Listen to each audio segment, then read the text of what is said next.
This is what it is, okay? I said empty your mind.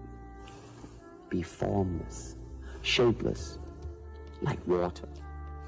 Now you put water into a cup, it becomes the cup. You put water into a bottle, it becomes the bottle. You put it in a teapot, it becomes the teapot. Now water can flow or it can crash. Be water, my friend. Like that, is it? Be water, my friend. 3 words, 1 man. A philosophy that transcended martial arts and became a way of life for millions around the world. His movies grossed hundreds of millions of dollars. His kicks were faster than cameras could capture. He died at 32 years old, yet over 50 years later, his name is still spoken with reverence across every continent. Bruce Lee wasn't just a martial artist. He wasn't just an actor. He was a philosopher, a revolutionary, and a cultural icon who shattered barriers that had stood for generations. Today, we're diving deep into the life of the man who became legend, the boy who was born between worlds, the fighter who refused to be limited by tradition, the visionary who saw no borders, no limits, and no impossible dreams. This is the story of Bruce Lee, the dragon who changed everything. November 27th, 1940. San Francisco's Chinatown. In the year of the dragon, at the hour of the dragon, Bruce Lee entered this world. His father, Lee Hoi Chuen, was a Cantonese opera star touring America. His mother, Grace Ho, came from one of Hong Kong's wealthiest families. But here's what most people don't know. Bruce was actually born Lee Jun Fan. The name Bruce came from a nurse at the hospital who suggested an English name. Even his birth was caught between East and West, a tension that would define his entire life. Because Bruce was born in America, he automatically became a U.S. citizen. This detail, seemingly small at the time, would later save his career and possibly his life. When Bruce was just 3 months old, his family returned to Hong Kong, and this is where the myth begins to take shape. Hong Kong in the 1940s and 50s was a powder keg. Japanese occupation during World War II had just ended. The city was flooded with refugees from mainland China. Poverty was everywhere. Gang violence was common. And young Bruce Lee was right in the middle of it. But Bruce wasn't just any kid. He was restless, energetic, and constantly getting into trouble. Street fights were frequent. His mother worried constantly. He was expelled from several schools. Here's the thing that movies often get wrong. Bruce Lee didn't start martial arts training because he was some chosen warrior destined for greatness. He started because his parents were desperate to keep him out of street gangs and give him discipline. At age 13, Bruce began training in Wing Chun Kung Fu under the legendary Ip Man. Now, Ip Man was incredibly selective about his students, but Bruce was persistent. He showed up. He trained obsessively. For 5 years, Bruce trained relentlessly, but he didn't stop street fighting. In fact, he used what he learned, and this created a problem. In 1958, 18-year-old Bruce Lee got into a fight with the son of a feared triad family. He won the fight easily, but winning had consequences. His parents received threats. The message was clear. Bruce needed to leave Hong Kong or there would be serious trouble. His father made a decision that would change history. Bruce had American citizenship through his San Francisco birth. So in April 1959, with $100 in his pocket and nowhere specific to go, Bruce Lee boarded a ship to America. He left behind his family, his training, his entire world. He was 18 years old. He barely spoke English, and he was heading into the unknown. Most people would have been terrified. Bruce Lee saw it as opportunity. Bruce arrived in San Francisco, but didn't stay long. He eventually made his way to Seattle, where he lived with family friends and worked as a waiter. Picture this: one of the greatest martial artists who ever lived, washing dishes and serving tables at a Chinese restaurant. But Bruce was never going to be just a waiter. He finished high school while working. Then he did something that shocked many in the Chinese community.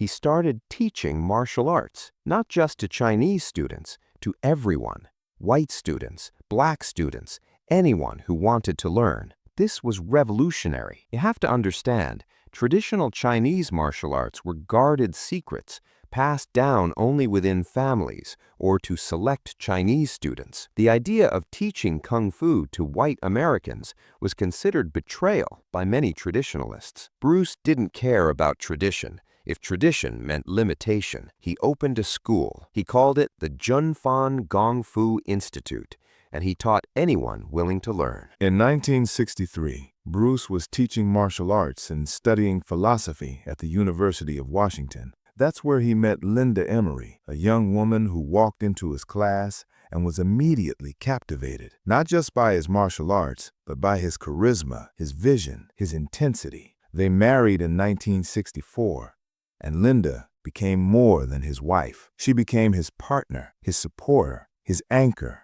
during the storms that were coming. Many people don't realize how crucial Linda was to Bruce's story. When the entire martial arts world turned against him, she stood by him. When Hollywood rejected him again and again, she believed in him. When he was building his philosophy and training methods, she was there, documenting, supporting, and participating. 1964. Bruce Lee was gaining a reputation. He was teaching martial arts in Oakland, California. His students included people of all races. And this did not sit well with the traditional Kung Fu community. A group of Chinese martial artists from San Francisco issued an ultimatum: stop teaching non-Chinese students or face a challenge match. If Bruce lost, he would have to close his school. Bruce refused to stop teaching, so they came. The fight happened in Oakland. A Kung Fu master named Wong Jack Man, backed by several other martial artists, arrived to challenge Bruce Lee. What happened next is still debated. Different people have different accounts, but everyone agrees on one thing: Bruce Lee won. Some say it lasted 3 minutes. Others say longer.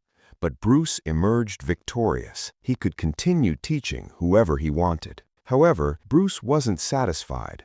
The fight had taken longer than he thought it should. He had gotten winded. His traditional Wing Chun techniques, while effective, hadn't been as efficient as he wanted. This fight planted a seed that would grow into something revolutionary: Jeet Kune Do, the way of the intercepting fist. After the Wong Jack Man fight, Bruce Lee had an epiphany. Traditional martial arts, with all their rigid forms and techniques, were limiting. They were preparing you to fight other people using the same style, not for real combat. Bruce began a journey of exploration. He studied boxing, Western boxing, which many traditional martial artists dismissed. He studied fencing, wrestling, judo. He observed street fighters. He analyzed what worked and what didn't. And then he did something no one in the martial arts world had done before. He created his own martial art philosophy. Jeet Kune Do wasn't about learning specific techniques. It was about understanding principles, efficiency, directness, simplicity. The idea was to absorb what is useful, reject what is useless, and add what is specifically your own. Be like water, he would say. Water doesn't fight, it flows. It adapts. It takes the shape of its container, yet it can crash through anything. This philosophy wasn't just about fighting. It was about life, about not being trapped by tradition, by expectations, by limitations that others placed on you. Bruce Lee was becoming more than a martial artist. He was becoming a philosopher, a teacher, a revolutionary thinker. In 1964, Bruce demonstrated his martial arts at a tournament. In the audience was a Hollywood hairdresser who had connections to producer William Dozier. That demonstration led to a screen test. In 1966, Bruce Lee got his big break, a role as Kato in the TV series The Green Hornet. Finally, a Chinese actor playing a martial artist on American television. Bruce brought lightning-fast moves and incredible charisma to the role. But there was a problem. The show was called The Green Hornet, but in Chinese communities and among martial arts enthusiasts, it was known as The Kato Show. Bruce was the star, but he was playing a sidekick. The show was canceled after one season. Bruce got other roles, guest appearances on shows, small parts, but he was always the martial arts guy, the Asian sidekick, the bodyguard, never the lead. Here's where the story gets painful. In 1971, Bruce Lee had an idea for a television series, a Shaolin monk in the American Old West, using martial arts and Eastern philosophy. He pitched it. Hollywood loved the concept, but they didn't want Bruce Lee as the star. Instead, they cast David Carradine, a white actor with no martial arts background, and created the show Kung Fu. Let that sink in. Bruce Lee created the concept. He was an actual martial artist. He was Chinese. But Hollywood looked at him and decided American audiences wouldn't accept an Asian man as the lead hero. Bruce was devastated. Years of trying to break into Hollywood, years of being told he was too Chinese for American audiences, but too American for Chinese roles, years of being the sidekick, the heavy, the exotic background character. This rejection could have broken him. Instead, it transformed him. In 1971, Bruce Lee got an offer from a Hong Kong film studio. They wanted him to star in a martial arts film. The money wasn't great by Hollywood standards, but they wanted him as the star. Bruce accepted and made The Big Boss, known as Fists of Fury in the US. The movie was a phenomenon. It shattered box office records in Hong Kong. Then came Fist of Fury, known as The Chinese Connection. Even bigger. Bruce Lee wasn't just a star in Asia, he was a supernova. Suddenly, Hollywood noticed the man they rejected was the biggest action star in the world. In 1973, Bruce Lee finally got what he wanted, a Hollywood-Hong Kong co-production with him as the undisputed star. The film was called Enter the Dragon. It had a modest budget by Hollywood standards, but Bruce poured everything into it. His martial arts, his philosophy, his intensity, his vision. The film showcased martial arts like Western audiences had never seen. No wires, no tricks, just Bruce Lee moving like water, striking like lightning, and commanding the screen with a presence that was almost supernatural. Enter the Dragon was set to be Bruce Lee's coronation, his arrival, the moment when the world would finally see what he'd been trying to show them all along. Bruce finished filming in May 1973. The movie was set to release in August, but Bruce Lee would never see his triumph.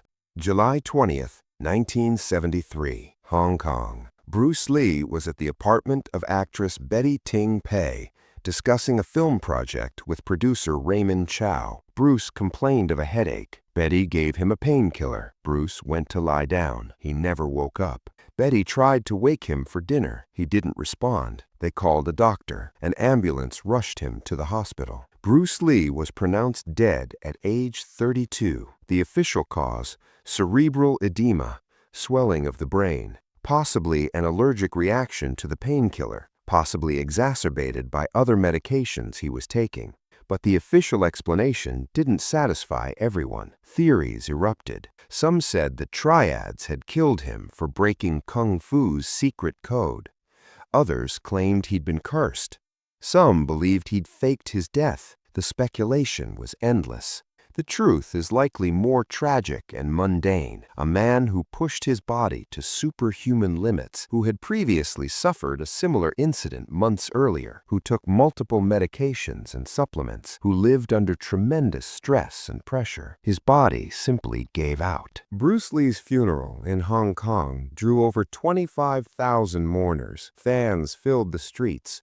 Many wept openly. Some fainted from grief. His body was flown to Seattle, where he was buried. At the American funeral, Steve McQueen and James Coburn, Hollywood stars who had trained with Bruce and considered him a friend, were among the pallbearers. Enter the Dragon premiered 3 weeks after his death. It became one of the highest-grossing films of 1973 and transformed martial arts cinema forever. Bruce Lee had spent his life trying to be seen, trying to break barriers, trying to show the world what he could do. In death, the world finally watched. Here's what Bruce Lee did in 32 years. He revolutionized martial arts, breaking from rigid tradition to create a philosophy that emphasized personal expression and efficiency. Jeet Kune Do influenced everything from MMA to modern combat training. He shattered racial barriers in cinema. Before Bruce Lee, Asian men were portrayed in Hollywood as nerds, villains, or asexual sidekicks. Bruce Lee was powerful, charismatic, confident, a leading man. He changed what was possible. He became a global icon who transcended martial arts. His philosophy, be water, knowing is not enough, we must apply, absorb what is useful, has inspired athletes, entrepreneurs, artists, and millions of regular people facing their own challenges. He inspired generations. Every Asian actor who plays an action hero stands on his shoulders. Every MMA fighter who studies multiple disciplines follows the path he pioneered. Every person who refuses to be limited by tradition or expectation channels his spirit. It's been over 50 years since Bruce Lee died. So why do we still talk about him? Why does his name still carry weight? Because Bruce Lee's story isn't just about martial arts or movies. It's about something deeper. He was a person who refused to accept the limitations others placed on him. When tradition said Kung Fu must remain secret, he shared it. When Hollywood said an Asian man couldn't be a leading hero, he proved them wrong. When martial artists said you must follow one style, he created his own path. Be like water, my friend. It's not just a cool quote. It's a philosophy for navigating a world that constantly tries to fit you into boxes, that tells you what you can and cannot do, that says you must be this way or that way. Water doesn't argue. It flows. It adapts. But it also carves canyons and shapes landscapes. It's soft enough to drink and powerful enough to destroy. Bruce Lee lived that philosophy. Born between two cultures, rejected by both at different times, he created his own identity. He refused to be limited by race, by tradition, by expectation, by anyone's definition of what he should be. Bruce Lee died at 32. But he lived more fully in those 32 years than most people do in 80. He trained until his body was a weapon. He studied until his mind was a library. He fought until his spirit was unbreakable. He created until his philosophy was immortal. When he died, he left behind his wife Linda and 2 children, Brandon and Shannon. Tragically, Brandon Lee would also die young while filming The Crow in 1993. At age 28, Shannon Lee has worked tirelessly to preserve and share his father's legacy. But Bruce Lee's real legacy isn't in his family or his films or even his martial arts. It's in an idea. The idea that you don't have to accept the limitations others place on you, that tradition should serve you, not trap you, that the only real limits are the ones you accept. If you always put limits on everything you do, physical or anything else, it will spread into your work and into your life. There are no limits. There are only plateaus, and you must not stay there. You must go beyond them. Bruce Lee went beyond every plateau, every barrier, every limitation, and he showed us we could too. The dragon may have died, but the legend, the idea, the philosophy, the inspiration lives on. Be water, my friends. What's your favorite Bruce Lee moment or quote? Let me know in the comments. And if this video inspired you, hit that like button and subscribe for more legendary stories.